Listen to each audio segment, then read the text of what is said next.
Ribbon மாளிகை முன்பு தொடர் போராட்டத்தில் ஈடுபட்டு வரும் தூய்மை பணியாளர்களை அப்புறப்படுத்த நடவடிக்கை எடுக்க வேண்டும் என்று சென்னை உயர்நீதிமன்றம் உத்தரவு பிறப்பித்திருக்கிறது. மேலும் விவரங்களை செய்தியாளர் சுரேஷ் வழங்க கேட்கலாம். சுரேஷ் வணக்கம். இந்த உத்தரவு தொடர்பான முழு தகவலை சொல்லுங்க.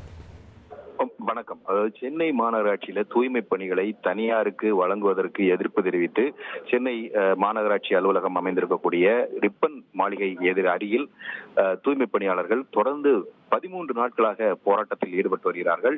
இந்த போராட்டம் என்பது நடைபாதையில் அவர்கள் நடத்த வருகிறார்கள். இந்த நிலையில இவர்களை அந்த பகுதியில் இருந்து காலி செய்ய வேண்டும் என்று காவல்துறை தரப்புல நோட்டீஸ் அனுப்பப்பட்டிருந்தது. அந்த நோட்டீஸை அமல்படுத்த உத்தரவிட வேண்டும் என்ற கோரிக்கையுடன் தேன்மொழி என்பவர் உயர்நீதிமன்றத்தில் ஒரு பொதுநல வழக்கை தாக்கல் செய்திருந்தாரு. இந்த பொதுநல வழக்கு இன்றைக்கு தலைமை நீதிபதி MM ஸ்ரீவத்சவா மற்றும் நீதிபதி சுந்தர் மோகன் அடங்கிய அமர்வுல இன்றைக்கு விசாரணைக்கு வந்தது.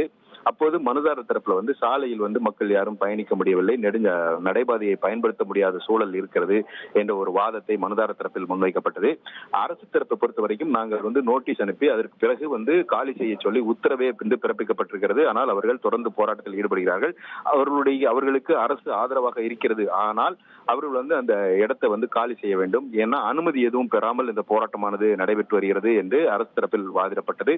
அதே சமயம் அந்த ஊழியர்கள் சங்கம், அதாவது தூய்மை பணியாளர்கள் சங்கத்தின் சார்பில் ஆஜரான வழக்கறிஞர் எங்களுக்கு வெறும் நோட்டீஸ் மட்டுமே அனுப்பப்பட்டிருக்கிறது, மற்றபடி எந்த உத்தரவும் பிறப்பிக்கல, எங்களுக்கு போராடுவதற்கு உரிமை இருக்கிறது என்ற ஒரு வாதமானது முன்வைக்கப்பட்டது. அனைத்து தரப்பு வாதங்களையும் கேட்ட தலைமை நீதிபதி அமர்வு ஊழியர்களுடைய, அதாவது தூய்மை பணியாளர்களுடைய போராட்டம் நடத்துவதற்கு அவர்களுக்கு உரிமை இருக்கிறது என்ற போதிலும் கூட அரசு அனுமதி அளிக்காத பட்சத்தில் இந்த போராட்டமானது நடத்த முடியாது. அதே போல நடைபாதையை ஆக்கிரமித்து இருக்க முடியாது என்ற ஒரு கருத்தை நீதிபதிகள் பதிவு செய்திருக்கிறார்கள்.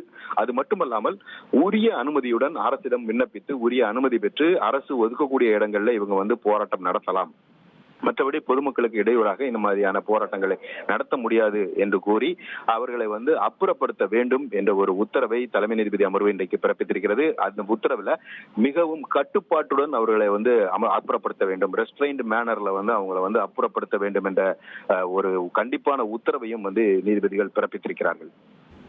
தகவல்களுக்கு நன்றி.